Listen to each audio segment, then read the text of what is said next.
দাদা ওই জিন্সটার দাম কত? 500 টাকা। 1200 টাকা। কত? 1200। 1200 টাকা এটার দাম? হ্যাঁ, বাপরে, অনেক বলছেন তো। 1200ই দাম আছে এটার। না না, আমার দ্বারা সম্ভব না, অন্য দোকানে যাচ্ছি, অন্য দোকানে যাচ্ছি দাদা। আমার ঠিক আছে, যান না। আরে ধ্যাৎ, যান না, বলা তো হলো 1200 কমে হবে না। হ্যাঁ, কি বললেন? মানে আমি কত দিতে পারবো তো? দেখুন, আরে আমি ধর, বলিনি আপনাকে, আপনি যান না।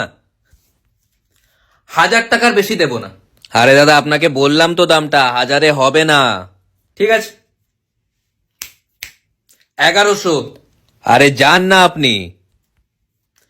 1150 লাস্ট। হবে না। 1175। আরে বাবা, 1200 টাকা থেকে 1 পয়সা কমে দেব না। প্রথম কথা তো ইলজিক্যাল কথা বলা বন্ধ করুন তো আপনি। কি 1 পয়সাও কম দেবো না? কি করে দেবো আমি? 1199 টাকা 99 পয়সা কি করে দেবো আমি? 1 পয়সাও কম দেবো না। আমার মাথা গরম করছে। নিন 1200, 1 টাকা ফেরত দিন কেন 1 টাকা কেন ফেরত? প্লিজ, হাত জোড় করছি। আচ্ছা নিন, 1 টাকা নিন। ফেরত আবার দেবে না। কিরে, জিনিসটা কেমন দেখ?